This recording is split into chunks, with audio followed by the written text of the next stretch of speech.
ঠাকুরগাঁও মানুষের দীর্ঘদিনের প্রত্যাশা ছিল ঠাকুরগাঁও মেডিকেল কলেজ ও হাসপাতাল স্থাপনের। এই ধারাবাহিকতায় 2027 সালে ভর্তি কার্যক্রম শুরু হবে ঠাকুরগাঁও মেডিকেল কলেজ ও হাসপাতালে। এমন খবরে কিছুটা স্বস্তি ফিরেছে ঠাকুরগাঁওয়ের মানুষের, এবং তারাও মনে করছেন যে ঠাকুরগাঁও স্বাস্থ্যসেবায় নতুন এক দিগন্তের সূচনা হবে। এই ধারাবাহিকতায় আজ ঠাকুরগাঁও স্বাস্থ্য শিক্ষা অধিদপ্তরের একটি টিম পরিদর্শনে আসে এবং তাদের সঙ্গে আমাদের কথা হচ্ছে। তারা আমাদেরকে জানিয়েছেন যে যিনি মহাপরিচালক রয়েছেন স্বাস্থ্য শিক্ষা অধিদপ্তরের অধ্যাপক ডাক্তার মোহাম্মদ নাজমুল হোসেন, তিনি জানিয়েছেন যে আজকে তারা তাদের যে টিম দুটি জায়গা পরিদর্শন করেছে। একটি হচ্ছে পুরাতন হাসপাতাল পৌরসভার যে এলাকা রয়েছে এবং অন্যটি বক্ষবিধি যে হাসপাতাল এলাকা রয়েছে। এই দুটি জায়গা তারা পরিদর্শন করেছেন এবং তারা এই প্রস্তাবনাটি পাঠাবে এবং তারাও প্রত্যাশা করছেন যে 2027 সালের মধ্যে হয়তো ভর্তি কার্যক্রম তারা শুরু করতে পারবেন। আমরা আরেকটু জানার চেষ্টা করব এই কি বলছেন এই যে মহাপরিচালক স্বাস্থ্য শিক্ষা অধিদপ্তর। এখানে নিকটবর্তী মেডিকেল কলেজ আছে দিনাজপুরে। আমাদের মন্ত্রী মহোদয় যে বিষয়টি বলেছেন, উনি আসলে আমাদের সঙ্গে একটু আগে এই বিষয়টা নিয়ে আমরা আলাপ করেছি, সেটার পরিপ্রেক্ষিতেই বলেছেন। একটা মেডিকেল কলেজ স্থাপন করার জন্য কতগুলো পদ্ধতির মধ্যে দিয়ে যেতে হয়, আমরাও ঠাকুরগাঁও বা অন্য যে কোনো জায়গায় করতে হলে সেটার মধ্য দিয়ে যেতে হবে। এই মুহূর্তে সর্বশেষ সরকারের যেটা সিদ্ধান্ত ছিল নতুন কোনো মেডিকেল কলেজ স্থাপন না করার, এটা অন্তর্বর্তীকালীন সরকারের সিদ্ধান্ত ছিল। কিন্তু বর্তমান নির্বাচিত সরকার, আপনারা জানেন যে মাননীয় প্রধানমন্ত্রীও এখানে সেই ব্যাপারে ঠাকুরগাঁও মেডিকেল কলেজ স্থাপনের ব্যাপারে একটা অঙ্গীকার করেছেন।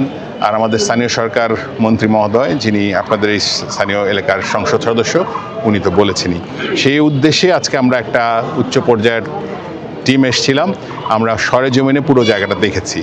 তো আমরা আশা করছি যে সাময়িক একটা টেম্পোরারি ক্যাম্পাস আরম্ভ করে 2027 সালের মধ্যে যেন শিক্ষার্থী ভর্তি করার কার্যক্রম শুরু করা যায়, সেটার জন্য আমরা চেষ্টা চালাবো।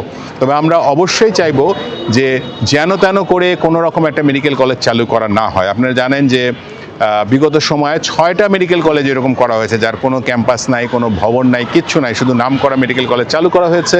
ওইটা শিক্ষার্থীরা না পারছে ভালো করে পড়াশোনা করতে, না পারছে হোস্টেলে থাকতে, সেরকম কোনো পরিস্থিতি হোক এটা আমরা চাইবো না। তো ফলে আমরা যেটা করব, ইনশাল্লাহ আমরা ফিরে গিয়েই একটা ডিপিপি বলে ডেভেলপমেন্ট প্রপোজাল, উন্নয়ন প্রকল্প প্রস্তাব আমরা একটা তৈরি করব। এমনভাবে তৈরি করব যাতে এইখানে ঠাকুরগাঁওয়ে একটা সুন্দর মেডিকেল কলেজ ক্যাম্পাস তৈরি করা যায়। তবে সেটা হতে আমার হিসেবে অন্তত 2.5 থেকে 3 বছর সময় লেগে যাবে শেষ করতে।